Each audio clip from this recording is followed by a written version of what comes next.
Tadi ya aku tadi bilang kita harus memastikan dulu si ambient light-nya nggak masuk. Jadi aku matiin dulu. Ini settingan sekarang coba aku bikin dulu di F5 kali ya. Oh, matiin dulu deh.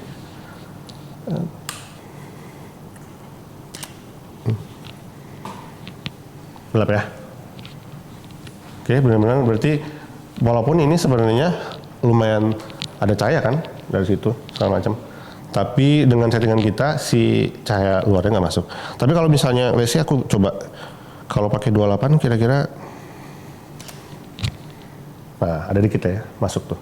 Itu berarti ambience-nya masuk tuh dari yang ini dikit. Nah sebisa mungkin nggak masuk ya. Jadi makanya naikinnya di jadi F tuh berarti berpengaruh di ambience light-nya masuk ya. Kalau misalnya tadi aku set di F6 misalnya tadi kan F5 ya. Kalau di 63 pun sebenarnya gelap juga sih harusnya. Ya. Terus kalau misalnya F-nya kita balikin ke 5, terus kita shutternya kan 160 ya. Kalau aku kurangin jadi 40 ya, coba atau 50. Bisa masuk ya. Dari yang tadinya 160 kita turunin shutter ke 50, berarti si shutter itu berpengaruh juga buat masukin ambience ya.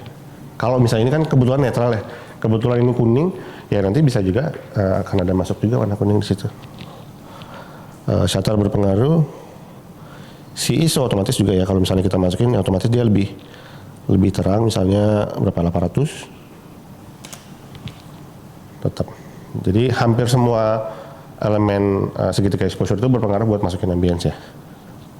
Tapi tadi ya, kalau kita mau benar-benar punya full control, kalau di studio, berarti settingan yang tadi yang pertama kayaknya cukup oke ya, yang 100 F5 sama 160 ya. Jadi nggak ada cahaya sama sekali yang berpengaruh ke setup kita. Biasanya di awal, karena mungkin aku udah lumayan sering moto, jadi sudah secara alamiah aja ngentuin powernya udah kayak pakai feeling. Kalau udah lama moto di studio, jadi udah bisa langsung mengkombinasiin antara flash yang dipakai sama power gitu. Jadi kalau misalnya ini powernya kan 600. Menurutku dengan setup kayak gini, F-nya 5, kayaknya, ini feelingku aja ya. Kayaknya kita pakai 16, kayaknya cukup. 3 ke sini. 3, 2, 1. Oke, agak sedikit over ya. Aku pernah juga mungkin share juga videonya di Reelsku sama di TikTok juga ya, untuk cara nentuin powernya. Karena kalau misalnya udah biasa kan pasti cepet ya. Tapi kalau misalnya masih baru, cara pertama ya dicoba-coba. Jadi dengan settingan kita yang udah ada sekarang dicoba-coba. Tapi nyoba-nyobanya memang harus consider lighting yang dipakai. Kalau ini powernya 600 berarti kan gede ya. Kita nggak mungkin pakai power super 1 karena pasti udah putih semua pasti, ya kan. Jadi dengan lighting yang 600 watt ini sebenarnya kita cuma butuh power kayak ini 1/16 aja masih over kan, karena mungkin F-nya 5 ya. Jadi kalau misalnya aku bisa adjust settingan kayak gini, kira-kira menurut teman-teman mana yang lebih bagus, aku ganti F-nya ke F63 atau 7, atau powernya yang turunin, mana yang lebih teman-teman pilih? Lebih pilih mana? Pilih F-nya yang aku naikin atau ini yang turunin? Apa F-nya turunin? Oh ini powernya ini ya. Kalau kamu? F-nya yang dinaikin ke 71. Sebenarnya dua-duanya nggak salah. Preferensi aja. Jadi kalau misalnya aku orangnya mageran, jadi aku males nurunin itu, jadi F-nya aja yang aku naikin. Jadi biasa sambil ngetes sambil naikin F biasanya. Tapi dua-duanya nggak salah.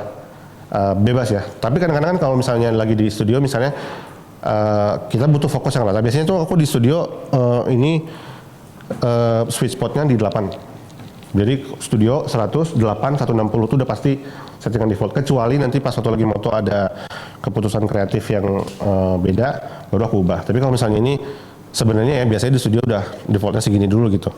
Misalnya kita udah terlanjur coba nih, kan agak over. Nah biasanya aku ke bagian adjust ini terus aku lihat exposure-nya tuh harus turun berapa stop supaya exposure-nya aman gitu ya.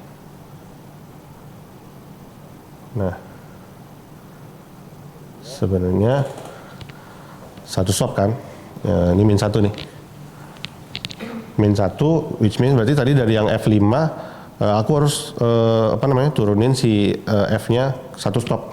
Nah itu nanti untuk nyari tahu dari F5 tuh 1 stop tuh berapa sih, nanti akan aku ajarin. Tapi intinya gitu ya, kalau misalnya mau step by stepnya gitu, mau untuk baca lighting.